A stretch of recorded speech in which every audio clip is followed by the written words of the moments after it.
परंपरा को आगे बढ़ाने का संकल्प है हमारा, क्योंकि आपकी उम्मीद पर टिका है परिवार हमारा। अमर भारती एक उम्मीद, जज्बा बुलंद हौसलों का, जज्बा भारत के निर्माण का।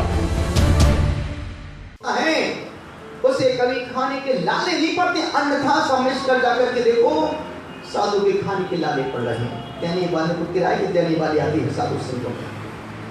इसलिए तीन क्रियाओं को ईमानदारी से, जितना ईमानदारी तीन क्रियाओं के प्रति होगी, उतना हमारी साधना में, निर्जरा में, अंतःकरण में उतनी ही विशुद्धि बढ़ेगी। साधु अपनी पहली क्रिया सामायिक। यदि सामायिक के समय भी हम गप्पा लगा के बैठे हैं, पंचायत कर रहे हैं, मीटिंग कर रहे हैं, अभी हमने ऊपर के कपड़े खोले हैं, भीतर से अभी कुछ भरा है, और जब तक भीतर का बाहर नहीं निकलेगा तब तक हमारी जिंदगी में उन्नति के क्षण, हम बाहर पब्लिकली बहुत अच्छे हो सकते हैं, लेकिन खुद की नजरों में अच्छा होना चाहिए। दूसरा क्या कहता है, उसे ध्यान मत दो, खुद का मन क्या कह रहा है खुद के प्रति, उस पर ध्यान दो। और जब व्यक्ति खुद के प्रति ईमानदार हो जाए तो फिर कभी अपनी क्रियाओं से समझौता नहीं कर सकता है। क्रियाओं से समझौता तब होगा जब हमें पब्लिक में राग होगा, प्रशंसा की चाहत होगी, ख्याति की गीली लकड़ी भीतर जल रही होगी, तो धीरे धीरे धुआं उसका निकलेगा। और आचार्य कहते हैं जब तुम्हारी क्रियाएं अच्छी होंगी तो अपनी, कभी देखा आपने किसी गुलाब के फूल को, किसी गुलाब के फूल ने किसी भौरे को इनविटेशन कार्ड दिया कि तू आजा मैं खिल गया हूं। अरे जब गुलाब का फूल खिलता है तो खुशबू अपने यहाँ दूर तक फैल जाती है, फिर भौरे को बुलाने की आवश्यकता नहीं पड़ती है। जिनकी नाक अच्छी होती है वो फूल की खुशबू तक पहुंच जाते हैं, और जिनको जुकाम होके रखा है, कितना ही फूल खिल जाए, कितना ही स्प्रे लगा लो, वो तो नॉर्मल से नाक पहुंचते रहेंगे बैठे बैठे, लेकिन खुशबू का एहसास नहीं कर पाएंगे। जिन्हें अपनी क्रियाओं का बोध है, जिन्हें अपने लक्ष्य का ज्ञान है, जिन्हें अपने संन्यास का बोध है कि हमने घर परिवार किस लिए छोड़ा है, वो कभी अपनी क्रियाओं से, मुझे अच्छे से याद, तपस्वी सम्राट की जीवन की 1 महीने उनके साथ रहा, उस साधक ने कभी अपनी साधना से समझौता नहीं किया। जहां 11:30 पौने 12 बजते थे, चुपचाप दीवार की तरफ मुंह करके आंख बंद करके बैठ जाते थे।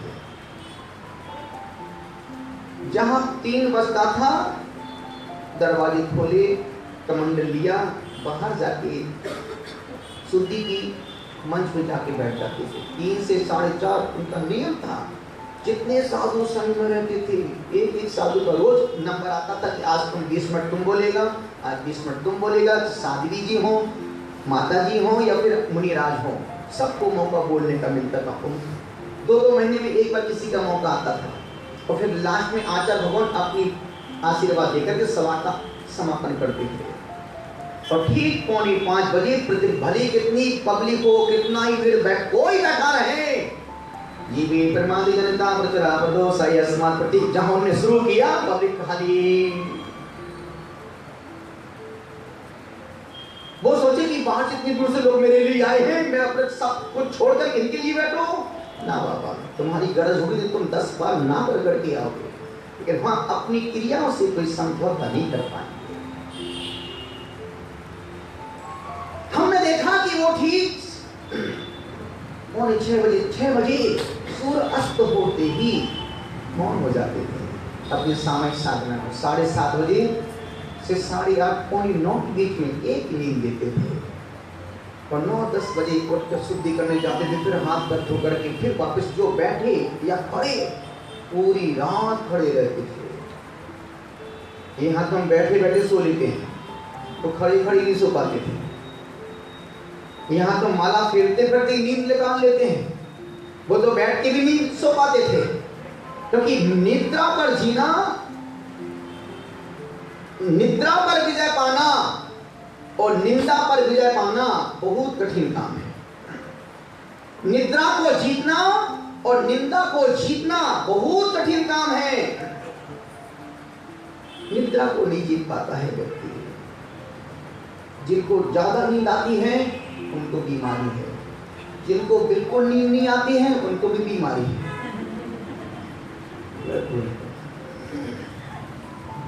जिनको ज्यादा नींद आती है वो भी बीमारी है। ज्यादा नींद आना भी बीमारी है, बिल्कुल नहीं आना बीमारी है। नींद स्वस्थ आदमी को 6 घंटे की मिलना चाहिए। एक स्वस्थ आदमी शरीर को आप 18 घंटे वर्क करो, 6 घंटे शरीर को रिलैक्स चाहिए। मशीन भी कुछ समय विश्राम करती है। गाड़ी को भी हम जब यदि कभी कहीं लंबी जर्नी करना हो तो गाड़ी को बीच में रोकना पड़ता है। किस लिए? थोड़ा इंजन ठंडा हो जाए। जब साधारण से खुदगल चीजों की भी हमें केयर करना पड़ती है तो कोई चैतन्य आत्मा है और खुद ने खुद की केयर नहीं की तो कभी भी हम अपोलो जा सकते हैं, एडमिट हो सकते हैं, कभी भी आईसीयू में घुस सकते हैं। और एक बार आईसीयू में गया पड़े रहो महीनों तक, अब डॉक्टर का पेट भरेगा। किसकी लापरवाही से? खुद की लापरवाही से। सुबह कहा था ना, कभी 3-4 को कभी कमजोर मत समझना, 4 को कभी कमजोर मत समझना। बीमारी को, दुश्मन को, सब बीमारी को,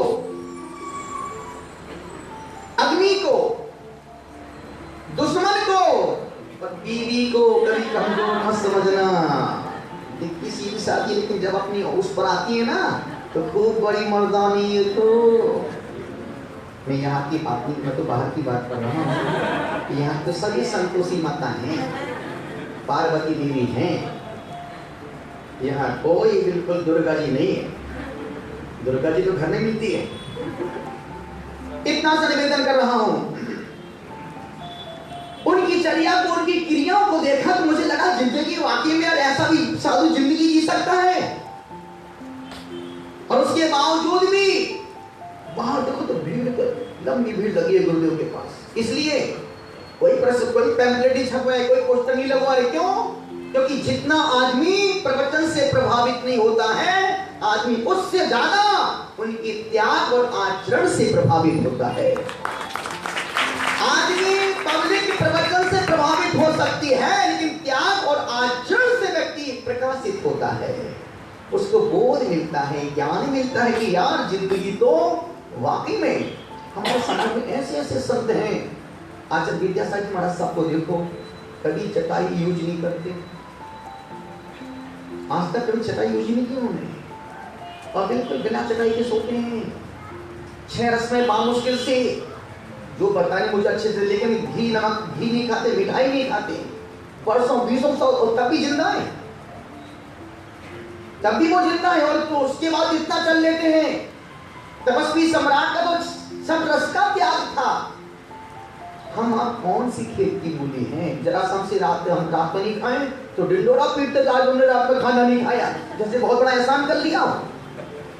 पहले एक दिन चाय का नियम देते तो अरे यार महाराज जी ने कल नियम दे दिया, कल हमने नियम पूरा पालन कर लिया। एक महिला मेरे पास परसों 3 दिन पहले हमने एक नियम दे दिया कि आज 12 से 5 के बीच में चाय मत पीना,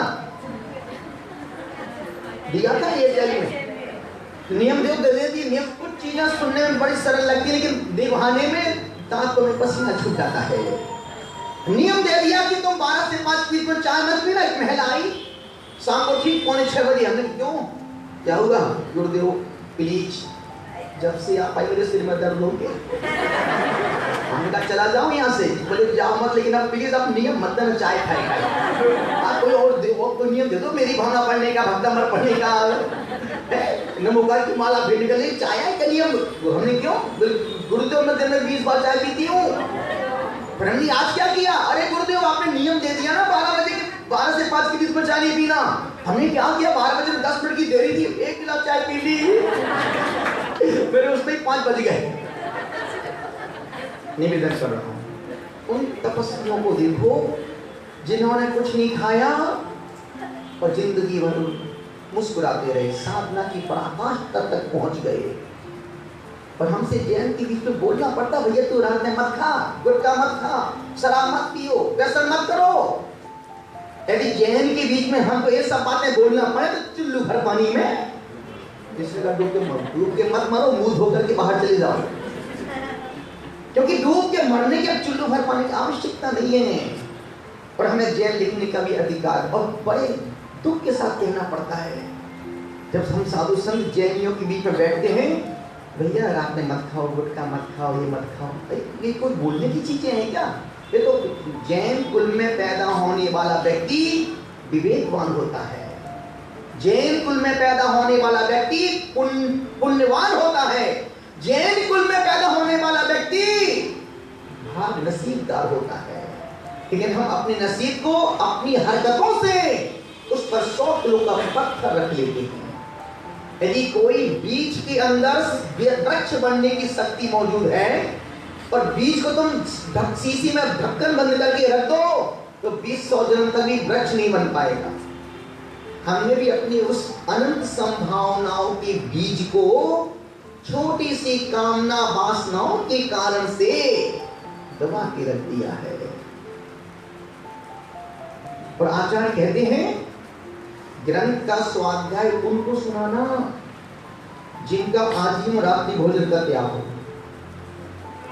ग्रंथ का स्वाध्याय उनके सामने ही करना जिनका आजीवन रात्रि भोजन का त्याग हो, जो पानी छान के पीते हो, नित्य देव दर्शन करते हो, जुआ नहीं खेलते हो, चोरी नहीं करते हो, वेश्याक्रमण नहीं करते हो, जो मदरा नहीं पीते हो, शहद नहीं खाते हो, जिनके अष्टमूल गुण हो, उनको आचार्य ने कहा उनको तुम ग्रंथ सुनाना। फिर तो ये ग्रंथ बंद करके रखना पड़ेगा मेरे संग में, खुद पढ़ो, खुद सुनो, खुद समझो, खुद आगे बढ़ो। महाराज फिर तो ये सब यही समाप्त हो जाएगा। तो फिर आचार्य ने फिर एक गली दी कि जिस दिन स्वाध्याय करो उस दिन कम से कम एक दिन के लिए उनको बुराई का त्याग कर देना चाहिए, कम से कम एक दिन का, कि आज हम गुटखा नहीं खाएंगे, आज हम चाय नहीं पिएंगे, आज हम नहीं। एक बुराई का कोई भी एक बुराई हो जो तुमको दिन भर में सबसे ज्यादा परेशान करती हो, आज हम इस बुराई का, क्योंकि आज हमने गुरुमुख से ग्रंथ की वाणी को, भगवंतों की वाणी को, अरिहंतों की वाणी को, संतों की वाणी को, निर्गंथों की वाणी को आज हमने प्रातः प्रातः भोर होते हुए उनकी वाणी को सुना है। आज हम एक बुराई का त्याग करते हैं। और ध्यान रखना तुम्हारी एक बुराई तुम्हारे पूरे दिन को मंगल पवित्र पावन कर जाएगी। एक बुराई, और आदमी की एक बुराई से पूरा घर परेशान हो जाता है, एक बुराई से। और एक बुराई तो सिर्फ खाने पीने की बुराई नहीं है, वो बुराई क्रोध की भी हो सकती है, वो बुराई अहंकार की भी हो सकती है, वो बुराई ईर्ष्या की भी हो सकती है, वह बुराई कसाई की भी हो सकती है, और वह बुराई गुटखा की भी हो सकती है, वह बुराई मान अहंकार की हो सकती है। बुराई किसी भी रूप में आ सकती है, लेकिन एक बुराई हमारी पूरी अच्छाइयों को खत्म कर डालती है। एक बुराई लाख अच्छाइयों को खत्म। और ध्यान रखना पूरे देश में तुम्हारी नजरें, पूरे देश की नजरें तुम पर टिकी है, तुम्हारी अच्छाइयों पर नहीं टिकी है, तुम्हारी एक बुराई पर टिकी है। कि तुम्हारी एक बुराई दिख जाए तुम अखबार पेपर में पोस्टर लगवा दो, अखबारों में छपवा दो, सबको बतला दो कि फलाना चंद वहां जाके शराब पी लिया था। भले तुम खड़ा था वहां पर, लेकिन एक बुराई तुम्हारी 1000 अच्छाइयों को समाप्त कर डालती है। और ध्यान रखना, यूं तो समूचा दोषी कोई नहीं होता है, यूं तो समूचा दोषी कोई नहीं होता है, परंतु एक छोटी सी हमारी कमजोरी हमें जिंदगी भर को दोषी बना देती है। यदि किसी महिला ने या किसी बहू ने एक बार सासू की तिजोरी से रुपए निकाल लिए या कोई किसी वस्तु की चोरी कर ली, अब वो लाल जिंदगी भर कभी चोरी ना करे, जब भी घर में चोरी होगी उससे पूछना उसने तो नहीं उठाया, वो हमेशा नजरें अब उस पर एक की रहेंगी। अब लाल तुम कितना ही दूध से धुल जाओ, गंगा में नहा के आ जाओ, अब एक बार जो चोरी का दाग लग गया है यदि आपने एक बार झूठ बोल दिया तो लाज तुम कितना ही सत्य बोलो, अरे भैया वो झूठ बोल रहा होगा। विश्वास बनता जल्दी है और उससे जल्दी टूटता भी है। विश्वास बनने में ज्यादा वक्त लगता है, विश्वास बनने में, विश्वास पैदा करने में जिंदगी लग जाती है और तोड़ने में एक पल भी नहीं लगता है। तो तपस्वी सम्राट को हमने देखा, संमति सागर जी महाराज साहब को पूरी रात एक पैर से खड़े हैं, कभी बैठे हैं, कभी किताब पढ़ रहे, कभी माला फेर रहे। तो मुझे लगा कि हम क्या कौन सी प्रभावना करते हैं, तो उसके बावजूद देखो बाहर भीड़ तो लंबी भीड़ लगी है, आहार देने वालों की लंबी लाइन लगी है, जो सूद जल का त्याग करवाते हैं उनके पास लंबी लाइन लगी है। तो मुझे लगा प्रवचन जिंदगी नहीं है, प्रवचन के साथ क्रिया, त्याग, आचरण बहुत जरूरी है। क्योंकि हमारे जैन दर्शन में बातों के वात्साह की कमी नहीं है। जैन दर्शन में बातों के वात्साह की कमी नहीं है, यदि कमी है तो आचरण के आचार की कमी है। जितना हम हाई फाई बोलते हैं उतना क्या हाई फाई जीवन जीते हैं अंदर का? क्यों नहीं जीते हो? इसको तुम मूर्ख बना रहे हो। दुनिया मूर्ख बाद में बनेगी, उसके पहले तुम खुद मूर्ख बन गया है। और हम अपने आप को कि हमने कहा ना कि 3 क्रिया, साधु की 3 क्रियाएं उसको पूरे जीवन भर तक आगे बढ़ा सकती हैं। सामायिक, यदि हमारी सामायिक में भी अब मोबाइल खुला है कि माला फेरते समय भी वाइब्रेशन में घूम कर रिया है, तो मान के चलना कि तुम अपने साथ छल कर रहे हो।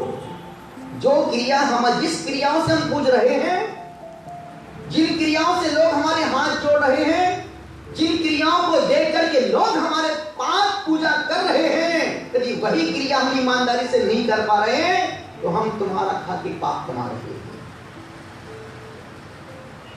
इतना सा निवेदन कर रहा हूं, इतनी सी गुजारिश कर रहा हूं, आपसे कह रहा हूं। तुमने देखा गुरुदेव महाराज साहब घंटों समय में बैठे, उनको कोई घड़ी लेके समय क्यों नहीं बैठते थे? बिंदास बैठते थे। हम तो घड़ी लेके बैठते हैं, आधे घंटे से ज्यादा नहीं होना चाहिए, ज्यादा होगा तो टेंशन बढ़ जाएगा। बाहर कितने लोग बैठे मेरे लिए, दरवाजे खोल के बैठना पड़ेगा, अरे वो फलाना बैठा, वो फलानी बैठी होगी मेरे लिए, कितना इंतजार करना पड़ता है। सामायिक में जितना हम सामायिक में इंतजार नहीं करते हैं उतना हम भक्तों का इंतजार करते हैं। सोचो हम किसको बना रहे हैं। तो पहली क्रिया, साधु यदि सामायिक में ईमानदार है तो कभी खाने की, क्योंकि जितनी हमारी कमाई है 3 क्रियाओं की हमारी मूल कमाई है। यदि तुम अपनी दुकान पर ईमानदारी से नहीं जाओ, तुम घर से बोल के जाओ मैं दुकान जा रहा हूँ, और कभी तुम पान की दुकान पर खड़े हो, कभी चाय की दुकान में बैठे हो, दुकान तो खोल दी है, शटर खोल दी, नौकर दुकान में बैठा है और भाई साहब पूरे दुकान मोहल्ले में घूम रहे हैं, तो मान के चलना जिस प्रकार से तुम पूरे मोहल्ले में घूम रहे हो, लक्ष्मी भी पूरे मोहल्ले में घूम के लाख में तेरे पास आएगी। जो व्यक्ति अपनी गद्दी से जुड़ के बैठता है, लक्ष्मी उससे जुड़ के रहती है, और जो गद्दी को छोड़ के भागते हैं, लक्ष्मी भी उनको छोड़ के भागती है। जब तू मेरा नहीं हो पाया तो मैं तेरी कैसे हो सकती हूं। सामायिक की क्रिया जितना तुम 1 साल में पुण्य कार्य करते हो, जितना तुम 1 साल में पुण्य क्रिया कार्य करते हो, उतना हम 1 बार की सामायिक में पुण्य कमा लेते हैं। जितना तुम 1 साल में पूजा पाठ जाप दान धर्म ध्यान करते हो, 1 साल में तुम्हारा किया गया पुण्य और हमारी 1 बार की लेकिन उसमें शर्त है कि वो सामायिक पूरी ईमानदारी से हो रही हो। उतना पुण्य हम 1 बार की सामायिक में कमा लेते हैं। और इसका विपरीत देखिएगा, जितना तुम 1 साल में पाप करते हो, यदि हम अपनी सामायिक की क्रिया को छोड़ करके पंचायत में बैठे हैं, मीटिंग में बैठे हैं, तो कोई अनर्गल क्रिया कार्य कर रहे हैं, तो मान के चलना कि हमने जितना तुम 1 साल में पाप कमाते हो, उतना हमने 1 घंटे में पाप कमा दिया। इस साधु का पथ दूर है जैसे पेड़ खजूर, साधु का पथ दूर है जैसे पेड़ खजूर, रखना, किसने कहा झूठ? ये पद ऐसा ही है, इस पद के सामने चक्रवर्ती हाथ जोड़ के खड़ा हो जाता है, इस मुद्रा के सामने सौधर्मिक दंडवत नमस्कार करता है, इस मुद्रा के सामने प्रधानमंत्री राष्ट्रपति यूं नतमस्तक हो जाते हैं। जिसके पास वस्त्र नहीं, जिसके पास खाने को रोटी नहीं, पहनने को लंगोटी नहीं, रहने को झोपड़ी नहीं, उसके सामने देश की शक्तियां, स्वर्ग का मालिक, 6 खंड का मालिक चक्रवर्ती जब इस मुद्रा के सामने आता है तो अपनी आप को तिनके की भांति समझता है। ये वो पद है, ये भगवान का पद है, ये भगवान की मुद्रा है। वो इससे बड़ा पद संसार में दूसरा कोई भी नहीं है। ये पद फोकट में नहीं मिला है बाबू, इसलिए 100 जन्मों के पुण्य का फल है कि आज हमको मुनि बनने का मौका मिला है। 100 जन्मों का पुण्य का फल है, बल्कि 1000 जन्मों के पुण्य के फल से एक मुनि पद मिलता है। और मुनि बनने के बाद भी हम मुनि ना बन पाए, मुनि बन के बैठ जाएं, तो इसमें हमारा दुर्भाग्य ही है। सामायिक की क्रिया ईमानदारी से, दूसरी प्रतिक्रमण की क्रिया ईमानदारी से। क्योंकि दिन भर में जो हमने अशुभ किया है, जो हमसे हम दोष लगे हैं, जो प्रमाद किया है, उन अशुभ की निवृत्ति के लिए प्रतिक्रमण ही हमारा टैबलेट है। उसको खाएंगे और प्रतिक्रमण का टैबलेट यदि हमने खा लिया तो पूरा पेट मन सब साफ सुथरा हो जाएगा। और तीसरा है स्वाध्याय। स्वाध्याय से स्वाध्याय, स्वाध्याय एक ग्रंथ तो हमने कहा ना, क्यों ना आईने की तरह बन जाए हम भी, जो भी सामने आए उसे ऐसे ही नजर आए। दर्पण की सबसे बड़ी खासियत है कि दर्पण अंतर्मुखता का प्रतीक है। दर्पण में जो ईमानदारी है वो हमारे चेहरे में ईमानदारी नहीं है। और आदमी 2 जगह मूर्ख बनता है, एक तो दर्पण के सामने और दूसरा बच्चे के सामने। जो छोटा 3 साल 2-3 साल के बच्चा के सामने, बच्चा पापा की मूछ तान रहा, अब आजकल मूछ रखते नहीं है लोग। पहले के लोग जब मूछ रखते थे तो बच्चा पीठ पे बैठ गया, बाप को चलो हाँक लिया, उसको घोड़ा बना करके चल रहे हैं, दादा चलो हे हाँक लिया। वो बच्चों की मस्ती हो रही है। एक तो बच्चा आदमी बच्चों के सामने मूर्ख बनता है, और दूसरा दर्पण के सामने जब आदमी अकेले में खड़ा होता है, अपने कंघी हाथ में लेता है, एक बार यूं करेगा, फिर यूं करेगा, फिर यूं करेगा, फिर यूं, दर्पण के सामने आदमी मूर्ख बनता है। गलत बोल दिया तुम। इतना सा निवेदन कर रहा हूं, क्यों ना आईने की तरह बन जाए हम भी, जो भी सामने हो उसे वैसे ही नजर आए। हमसे ऊपर के वस्तुओं के त्याग के साथ भीतर का भी हम, और उस वासना को, उस राग को हटाएं, अन्यथा राग की पट्टियां हमें आंख होकर के भी अंधा बना देंगी। और रागी व्यक्ति को न सामायिक दिखती है, न प्रतिक्रमण दिखता है, न स्वाध्याय में उपयोग लगता। क्यों? रागी दोषम न पश्यति। इसलिए आचार्यों ने कहा है कि अपने साधु अपनी 3 क्रियाओं को ईमानदारी से करता है तो मान के चलना कि तुमने वो अपना बैलेंस बना। और आज की कमाई कितनी है, वो खर्चा कितना सारा है। कल एक सज्जन आए, बोले महाराज साहब बहुत टेंशन हो गया मेरे को, अधनी के क्या हुआ? अरे गुरुदेव महीना पूरा होने वाला है और हमारी फैक्ट्री में 200 स्टाफ काम करते हैं, सबको तनख्वाह देना 20 लाख रुपए देना, हमारे 20,000 भी नहीं है। और इतनी नई करेंसी कहाँ से आए? टेंशन हो गया। यदि मजदूर यदि वो हड़ताल पे बैठ जाएंगे तो क्या करेंगे? हम तो मोदी को फोन करो, हमसे क्यों बोल रहे? हम कोई प्रधानमंत्री थोड़ी, हम तो पीएम है। हम तो एमपी है भाई, वो पीएम है, हम एमपी है। एमपी, एम मुनि, पी प्रसन्न सागर।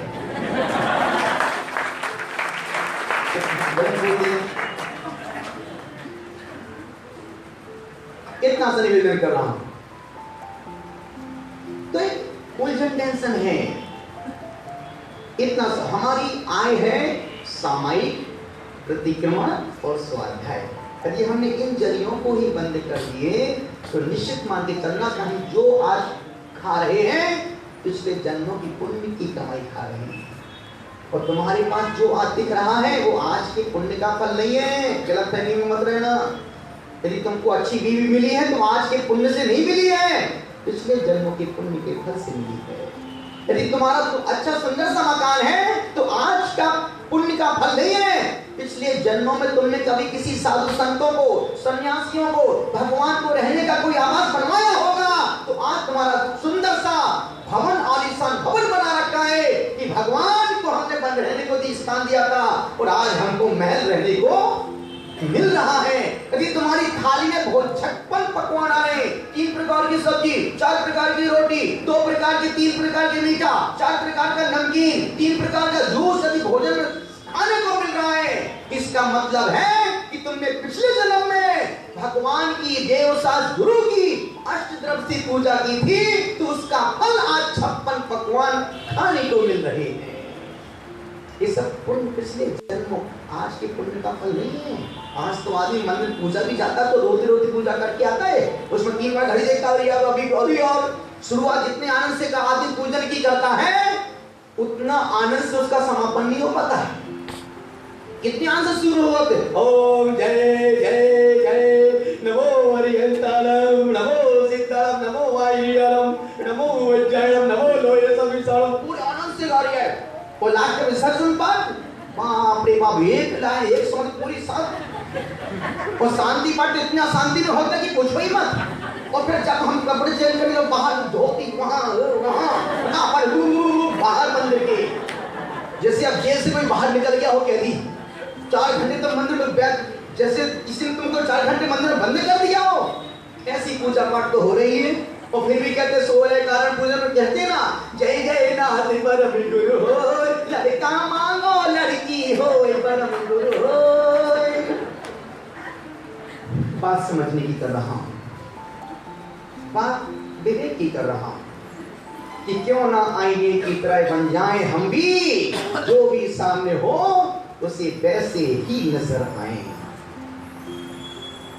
दर्पण तुम टूट के झूठ नहीं बोलते हो, दर्पण तुम टूट के झूठ नहीं बोलते हो, और हम टूटने के भय से मुंह नहीं खोलते हैं।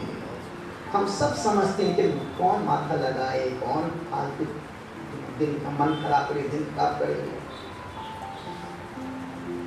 यहाँ इतना सा निवेदन कर रहा हूँ, इतनी सी गुजारिश आपसे कर रहा हूँ, आपसे कह रहा हूँ, जब साधु की 3 क्रियाएं साधु के पुण्य के धर्म के बैलेंस को बराबर कर देती हैं, तो तुम्हारे जीवन में भी तो पुण्य का बैलेंस होना चाहिए बाबू। तुम्हारे जीवन में पुण्य का बैलेंस कैसे बनेगा? देव दर्शन करने से। देव दर्शन करो, और देव दर्शन नहीं कर पा रहे हो तो गुरु के पास जाओ, और गुरु भी नहीं मिल रहे हैं तो स्वाध्याय करो, और स्वाध्याय हो रहा है तो एक कोई छोटा सा नियम, व्रत नियम, संयम अंगीकार करो। और मैं देख रहा हूं जो 20 साल पहले पूजा करते थे वो लोग आज भी वही पूजा करते हैं।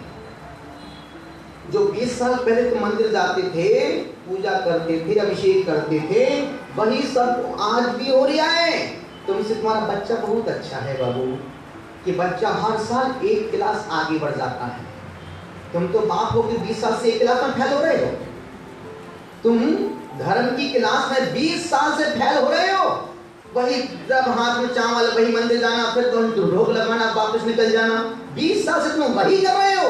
अरे बाबू, बच्चा जब 1 साल से 1 क्लास आगे बढ़ जाता है तो 20 साल में तुम्हें कहां से कहां, तुमको तो पीएचडी कर लेना चाहिए। लेकिन हम दिमाग में पूरा भरा है क्या? उसने कहा गोबर, फालतू बात मत किया करो, देखो उल्टी पुल्टी ये भी तो बोल सकती कलाकंद भरा है। आदमी निगेटिव सोचता है, गोबर भरा है तो निकालो गोबर, कलाकंद भर लो। गोबर भी नहीं निकालना है, कलाकंद भी नहीं डालना है, और जिंदगी अच्छी जीना तो वो इम्पॉसिबल है। इतनी सी गुजारिश आपसे कर रहा हूँ, अनुरोध आपसे कर रहा हूँ, और आपसे कह रहा हूँ क्यों ना आईने की तरह बन जाए हम भी, जो भी सामने हो उसे वैसे ही नजर आए। इतनी सी गुजारिश कर रहा हूं आपसे, समय पूरा हो रहा है, एक छोटी सी बात बोलकर अपनी बात समाप्त कर रहा हूं। तो साधु की जब अपनी क्रियाएं हैं पुण्य के बैलेंस को बढ़ाने की, धर्म को बढ़ाने की, तो आप गाहस्थ जीवन में तो पुण्य के बिना तुम्हारा जीवन नरक बन जाता है। यदि तुम्हारे जीवन में पुण्य का बैलेंस नहीं है तो मान के चलना तुम्हारी जीवन की गाड़ी चलेगी लेकिन आवाज बिना की नहीं चले, घर घर की आवाज आएगी। इसलिए बोलते हैं मैं घर जा रहा हूँ, घर जा रहा हूँ, घर घर घर घर कर रही है। अब घर भी घर घर कर रही है, अब जाने का मन नहीं, घर जाने का मन नहीं करता। क्यों? जब घर में घुसते ही घर घर घर, अब घर घर की आवाज आ रही है। अब हमारी जीवन की गाड़ी में और तो सब बज रहा है, गाड़ी तो चल रही लेकिन आवाज बहुत आ रही है। जीवन चल तो रहा लेकिन कितनी आवाजें आती हैं। रात में सोते तो विचार घूम रहे हैं, उठते हैं तो टेंशन हो रहा है, अब खाने बैठो तो खाने का मन नहीं करता है, सो तो नींद नहीं आती है, दुकान जाओ तो दुकान गद्दी पर मन नहीं लग रहा है, करे तो करें क्या करें? कुछ मत करो, पुण्य को गाढ़ा करो। पुण्य कैसे गाढ़ा होगा महाराज? कुछ मत करो, रोज 24 घंटे में एक बार भगवान जिनेंद्र के दर्शन करो। रोज 24 घंटे में। इतनी अच्छी समाज है, बताओ राजा जी ने इतनी अच्छी समाज, प्रबुद्ध समाज है, अच्छे लोग, सब लोग खाते पीते घर के लोग हैं, लेकिन छोटा सा मंदिर नहीं बना पाए। खुद के मकान देखो, बिंदास आलीशान मकान बना है, खुद बिंदास, ऊपर सेकंड फ्लोर देखो, थर्ड फ्लोर देखो, दूसरा फ्लोर देखो, एक बालकनी देखो, ये किचन देखो, ये रूम देखो, और भगवान की देखो एक छोटा सा एक छोटे से कमरे का एक मकान नहीं बन पा रही आदमी से। एक धनपति समाज होने के बावजूद भी हम एक अपने 3 लोग के नाथ को रहने का छोटा सा स्थान नहीं बना पा रहे। मुझे छोटी सी बात याद आ रही है, यही बोल के बस समाप्त करना था मेरे को। कहीं मंदिर बन रहा था,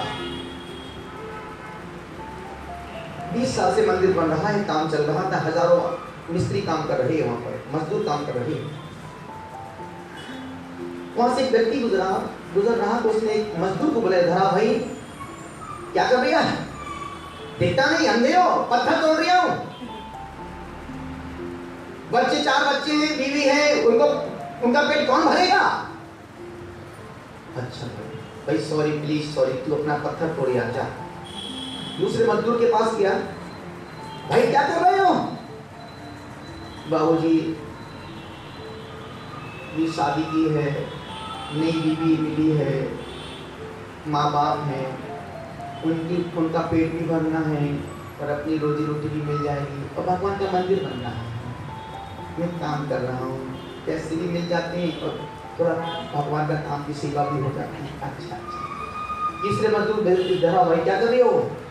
अरे भाई साहब क्या बताऊं, मेरा सौभाग्य जन्मों का पुण्य का फल था। युद्ध में मजदूरी करता था, ईंटें तोड़ता था, पत्थर तोड़ता था, मकान बनाता था, लेकिन पहली बार मुझे 25-30 साल में पहली बार भी भगवान के मंदिर बनाने का सौभाग्य मिल रहा है। तो मैं सौभाग्यशाली हूँ कि मैं भगवान के मंदिर का काम कर रहा हूँ। अब मैं आपसे पूछना चाहता हूँ, 3 मजदूर में काम तीनों कर रहे हैं, तीनों पैसा कमा रहे हैं, लेकिन तीनों के कार्य करने में आप किसको पसंद करेंगे? तीनों का काम हो रहा है, तीनों काम कर रहे हैं, तीनों पैसा कमा रहे हैं, तीनों पत्थर तोड़ रहे हैं और तीनों पसीना बहा रहे हैं। पहले से पूछा कि क्या कर रहा है? देखता नहीं, अंधे हो, समझ में नहीं आता तुमको? मैं काम कर रहा हूं, मजदूरी कर रहा हूं। दूसरे व्यक्ति, भाई तू क्या कर रहा है? मैं अपने बच्चों का, अपने माँ बाप का पेट भरने के लिए भगवान का मंदिर भी बन गया है, अपने रोजी रोटी भी चल रही है। और तीसरा बंदा कहता है, अरे मेरा सौभाग्य कहो कि मुझे भगवान के मंदिर बनाने का मुझे सौभाग्य मिला है। मैं भी आपसे यही कह रहा हूँ, इतने सालों से तुम यहाँ कितने साल से रह रही हो? 2 साल, 5 साल, 10 साल, 20 साल से रह रहे हैं और 20 साल में एक छोटा सा मंदिर नहीं बना पा रहे हैं। छोटा सा मंदिर नहीं, ज्यादा बड़ा मत बनाओ, बूंद से मटका भरता है, एक छोटा सा ही बना लो। इतने सारे लोग हैं, इतने सारे समाज लोग हैं, इस कोई भिखारी नहीं है, कोई दरिद्र नहीं है। यदि एक व्यक्ति भी एक बूंद बूंद भी देगा तो आने से एक छोटा सा सुंदर सा मंदिर बिंदास बन सकता है। इतनी सी गुजारिश आपसे निवेदन कर रहा हूँ, इतना सा अनुरोध कर रहा हूँ, अपने घर बनाने को। संसार में आज तक कभी किसी गधे को देखा आपने? किसी गधे ने भगवान का मंदिर बना के पूजा की हो? तो पूरे 84 लाख योनियों में, मनुष्य जातियों में एक मनुष्य एक ऐसा समझदार इंसान प्राणी है जो अपने सुंदर मकान पर रहने के साथ साथ भगवान के सुंदर रहने का भी मंदिर किनारे बना देता है। सिर्फ इंसान ही बनाता है, जानवरों ने आज तक कोई भगवान का मंदिर नहीं बनाया है। इतनी सी गुजारिश आपसे कर रहा हूँ, इतना सा निवेदन कर रहा हूँ। इसमें आचार्य योगेंद्र महाराज इस ग्रंथ में कह रहे हैं, यदि कोई शुभ कार्य कर रहा हो तो कभी उस शुभ कार्य को मना मत करना। यदि कोई व्यक्ति श्रेष्ठ कार्य के लिए जा रहा हो, कभी उसको रोकना मत। कोई व्यक्ति कहीं पुण्य कार्य क्रिया कर रहा हो, कभी उसको छेड़ना मत। क्यों? उसका पुण्य की क्रिया तुम छेड़ोगे तो तुम्हें अंतराय करने का बंद होगा। और कई बार ऐसा हो जाता है, मैं कोई अपना पड़ोसी यात्रा में जा रहे हैं, कल मैं कॉम्पिटिशन की यात्रा में जा रहा हूँ, अरे 2 दिन रुक जाए, 3 दिन बाद मैं तेरे साथ चलूंगा। अच्छा चलोगे कि? हाँ पक्का, मैं मुझे भी चलना है। अपन 3 दिन बाद अपन एक साथ गाड़ी करेंगे, अपन तीनों एक साथ चलेंगे। अब 3 दिन हो गया, पगला उसके घर में पत्नी को हाथ नहीं लगाना है, अब वो बैठ गई, लो ना पगला हो गया ना उसको जाने दिया जाए। तो जो जा रहा है उसे कभी मत रोको किसी अच्छे कार्य के लिए, क्योंकि वो भी शुभ कार्य के लिए जा रहा है, मंगल के लिए जा रहा है, श्रेष्ठ कार्य के लिए जा रहा है, और तुमने उसको रोक करके तुमने अंतराय करने का बंद कर दिया। तो आचार्य कहते कभी किसी शुभ कार्य, मैं आपसे निवेदन कर रहा हूं, जो शुभ कार्य हो, श्रेष्ठ कार्य हो, मंगल कार्य हो, उसे आज अभी इसी वक्त कर लेना चाहिए। और जो पाप हो, अमंगल हो, गलत हो, अशुभ हो, उस क्रिया को कल पर छोड़ देना चाहिए। कि मैं कल, यदि कोई तुम्हें गाली दे रिया हो, इस गाली के जवाब में कल दूंगा, पगल को आज नहीं बोलूंगा, हट जाओ वहां से, स्थान छोड़ दो। और कोई तुम्हारी प्रशंसा कर रहा हो तो भैया नहीं, यदि कोई तुम्हारी प्रशंसा कर रहा हो तो तुम सुन के भूल मत जाना, घर में जाना, अपना चेहरा दर्पण में देखना, क्या वो जैसा बोल रहा था क्या मैं वैसा हूं क्या? यदि हूं तो मुझे अहंकार नहीं करना है, और नहीं हूं तो मुझे उसके वचन को सत्य करना है। क्यों ना आईने की तरह बन जाए हम भी, जो भी सामने हो उसे वैसे ही नजर आए। और एक हमारी बुराई हमारी लाख अच्छाइयों को समाप्त कर देती है। रावण के पास 1 करोड़ अच्छाइयां थी, सिर्फ रावण की एक बुराई ने उसकी जिंदगी का सत्यानाश कर दिया, एक बुराई ने। और इसलिए मैं बार बार हमेशा बोलता हूँ, गुनगुनाता हूँ, गाता हूँ, कहता हूँ, और आपसे भी कह रहा हूँ, हमने कब कहा उनसे घर से वो निकल जाए, हमने कब कहा उनसे घर से वो निकल जाए, चाहते हैं बस उनकी आदतें बदल जाए। हमने कब कहा उनसे घर से वो निकल जाए, चाहते हैं बस उनकी आदतें सुधर जाए। एक आपसे निवेदन कर रहा हूं, कभी आप जुआ खेलते हैं क्या? दिवाली त्योहार को, त्योहार बाद को कभी खेलते हैं क्या? कौन कौन नहीं खेलता? हाथ ऊपर करने एक बार। आपने अपने पड़ोसी को देखते रहना, नीचे कर लो, महंगाई खेलनी है को नहीं, यहाँ की नहीं। हम जब कानपुर में चतुर्मास किया था ना, तो वहाँ की मैंने दिवाली को बिंदास रात भर खेलती बच्चे, तो सास को ये दुप्पी, ये छक्का, निवेदन करता। आप नहीं खेलते ना? बोलो ना, अच्छी बात, बहुत अच्छी बात। आप चोरी करते हैं क्या? बड़ी चोरी नहीं, इनकम टैक्स वो वाली अपन को पीएम वाली बात नहीं कर रहे हैं, अपन तो एमपी वाली बात कर रहे हैं। वो नहीं, वो जो की वो अज्ञानता में की थी। कहीं चोरी करना क्या है, कहीं चोरी करना है क्या आपको, कहीं डाका डालना है क्या पड़ोसी के यहाँ? कभी आपने मांस खाया, कभी खाना है क्या? कभी आपने शराब पिए, कभी कभार कुल्लू मनाली में गलत बोल दिया क्या? बैंकॉक में, सिंगापुर में, वहाँ पे यूरोप में कभी पी है क्या? जो पीली है कोई बात नहीं, लेकिन अब भविष्य में और पीना है क्या? अच्छी बात। कभी आपने मदरा पी, मदरा वो सरब के मधु शहद हनी कभी खाते क्या? ध्यान रखना, यदि आप उसको चाट के खा रहे हैं तो आप घोर पाप कर रहे हैं। और एक बूंद शहद खाने में, एक बूंद हनी खाने में उतना पाप लगता है जितना एक गांव में रहने वाले जीवों को जलाने का, मारने का पाप एक तरफ हो, और एक बूंद शहद चाटने का पाप एक तरफ। जब कभी कोई वैद्य कहे कि आप हनी के साथ, शहद के साथ दवाई खाओ, तो आप चाशनी के साथ खा लेना।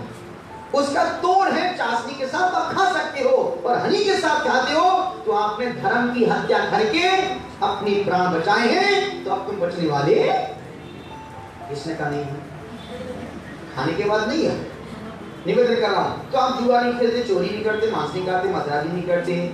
अब अभी जस्ट महाराज साहब ने कहा कि आप जिनकी जो शादीशुदा लोग हैं, आप अपनी पति से खुश हैं? अरे महाराज क्या बोल रहे हैं यार, मैं पुरुषों से पूछ रहा हूँ, क्या तुम अपनी धर्म पत्नी से खुश हो क्या? जो लोग खुश हो अपने हाथ पर करना एक बार। बाप रे, हाथ ही हो रहे, देख लो भैया, देख लो हाथ बड़ी, एक हाथ 10 किलो का हो रही है, वो हाथ ही डिस्को डांस कर रही है, यूं कर दिया है, वो नीचे हो रही है। अब इनको देखते हैं कौन कौन महिला अपने अपने पति से खुश है। एक तो बीच की जो पूरा खाली पड़ा है, जो पूरा मैं तो इतना सा कर रहा हूँ। आपने शादी कर ली है, शादी हो गई है, आप कोई दूसरा तलाक का प्रावधान जैन दर्शन में है नहीं। जैन दर्शन में तलाक का प्रावधान तो है ही नहीं। जैन दर्शन में तो निभाने का प्रावधान है।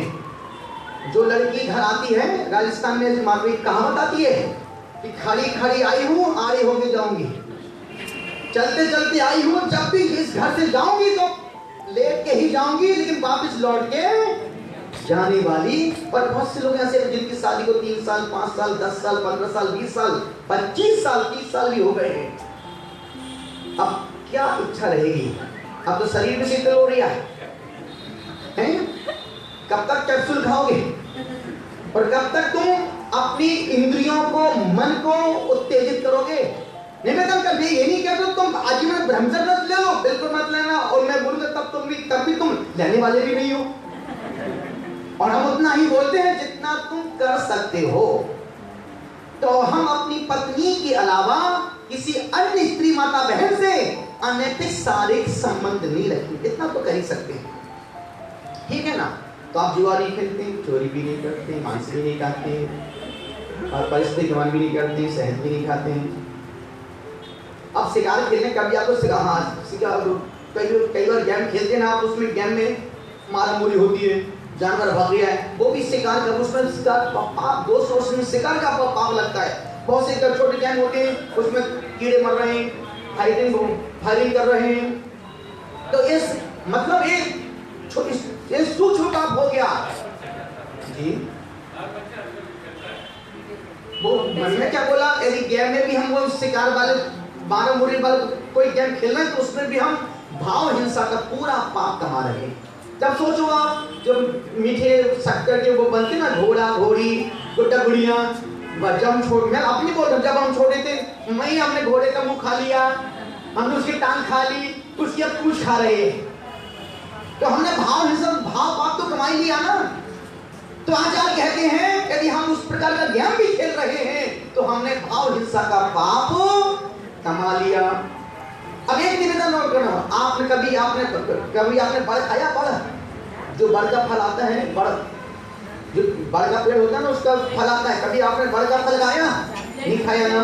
बड़ पीपल, कभी आपने पीपल का पत्ता खाया? कभी खाना है क्या? अरे वो लोग गाय भैंस खाती हैं। बड़ पीपल, पाकर एक फल आता है, पाकर, जिसको बोलते हैं अंजीर। अंजीर ड्राई फ्रूट्स में आ गया है। जब कभी कोई गिफ्ट पैक्स आते हैं तो उसमें अंजीर एक पीला पीला अरब, उसके 2 फाड़ होते हैं, उसमें छोटे छोटे बीज दिखाई देते हैं। वो बीज नहीं, कभी आप अंजीर को देखना, इसको मुसलमान लोग बहुत खाते हैं। अंजीर को कभी आप यूं खोलना, उससे तुरंत पंखियां, 4 इंद्री पंखियां उड़ती हैं। हमने बचपन में देखा, बचपन में खाया था हमने अज्ञानता में।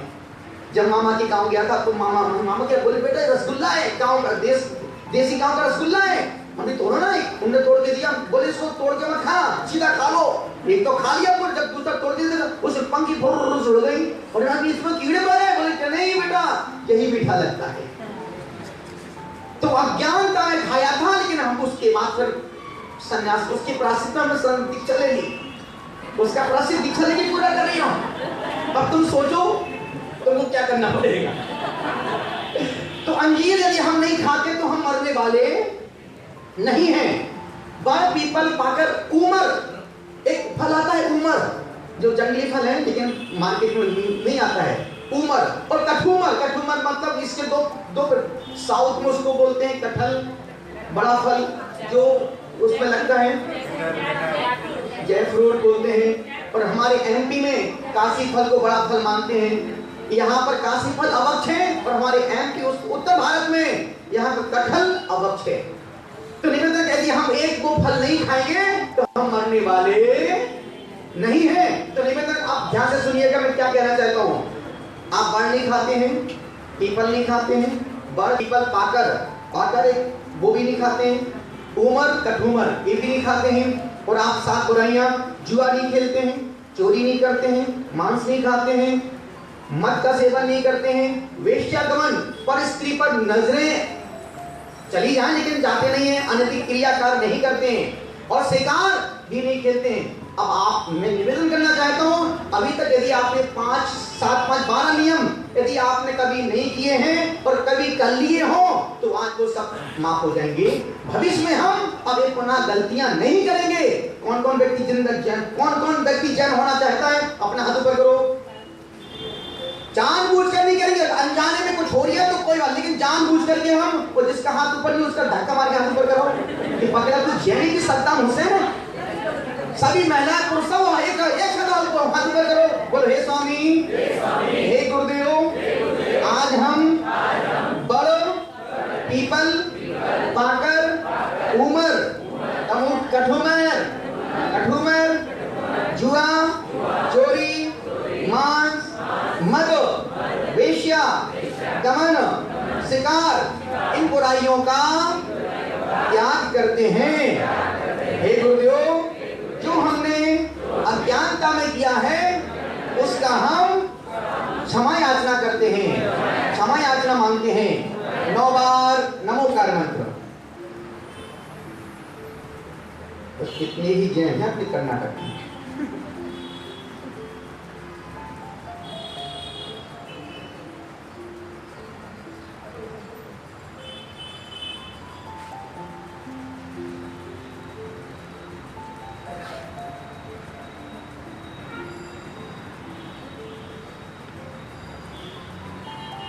तो हमने इतना ही कहा है, क्यों ना आईने की तरह बन जाएं हम भी, क्यों ना। और माने कि देखो आप कभी खाते भी नहीं है, न कभी आपको कोई तल का खा, जैसे कोई अंजीर हुआ, कटहल हुआ, कभी बात ले ड्रिंक का काम कभी हुआ, लेकिन तब आपके रूटीन में नहीं, आपके हैबिट में नहीं, आपकी आदत में नहीं है। यदि हम कभी नहीं भी यदि हम कभी कभार बाहर लेते भी हैं, यदि आप हम नहीं भी लेंगे तो तुम मरने वाले नहीं हो, लिख के दे सकते हो इस बात में मुनि प्रसन्न सागर, तुम मरोगे नहीं। यदि आपने इनका पालन कर लिया तो मान के चलना तुम्हारा ये जन्म तो सुधरेगा, लेकिन आने वाला जन्म भी अब सुधरने वाला ही है, अब बिगड़ने वाला नहीं है। तो आपसे इतना ही कहा है कि साधु यदि 3 क्रियाओं को ईमानदारी से करता है, यदि सामायिक में पंचायत नहीं करता है, गप नहीं लगाता है, मीटिंग कॉल नहीं करते हैं, तो मान के चलना कि वो ऊपर से भी नग्न है और भीतर से भी नग्न है। और समय में हमारी वो सब क्रिया चल रही है, तो मान के चलना कि हमने अपने को धोखा दे रहे हैं, सामने वाले को भी हम मूर्ख बना रहे हैं। प्रतिक्रमण और स्वाध्याय ये हमारी मूल क्रियाएं हैं। श्रावक के कर्तव्य देव पूजा, गुरु उपासना, स्वाध्याय, संयम, तप और दान। अब निवेदन अंतिम बात बोल के समाप्त कर रहा हूं। यदि पुण्य को गाढ़ा करना हो तो दिन में 3 काम रोज कर लिया करो। सुबह देव दर्शन, भगवान जिनेन्द्र के देव दर्शन, दूसरा निर्वाण कांड का एक बार पाठ करना, और शाम के समय आलोचना पाठ पढ़ लेना, और 5 मिनट नमोकार मंत्र पढ़ लेना। रोज का तुम्हारा बैलेंस पुण्य का।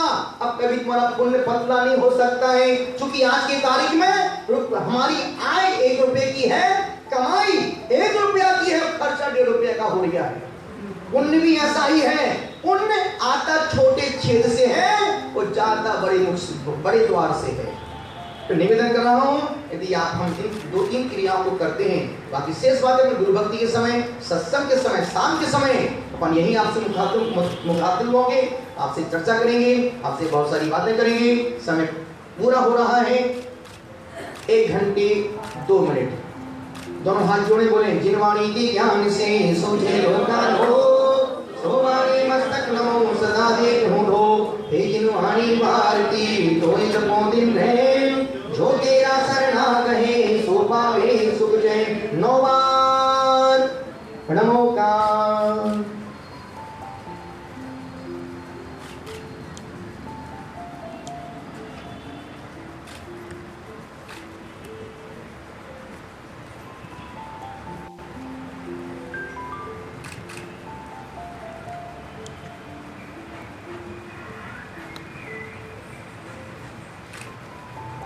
बोले ओम नमः, सबसे क्षमा, सबको क्षमा, ओम नमः, नमोस्तु भगवान, नमोस्तु भगवान, नमोस्तु महाराज जी, नमोस्तु महाराज जी, स्वामी महाराज जी। आपस में एक दूसरे का चेहरा देख करके, हंस करके, मुस्कुरा करके, गिलगिला करके, और सभी जो 200-300 लोग लाइव देख रहे हैं, उन सबको मेरा मंगल आशीर्वाद। सदा खुश रहो, प्रसन्न रहो, आपका दिन जीवन मंगलमय हो। ओम नमः। सबको खूब खूब आशीर्वाद।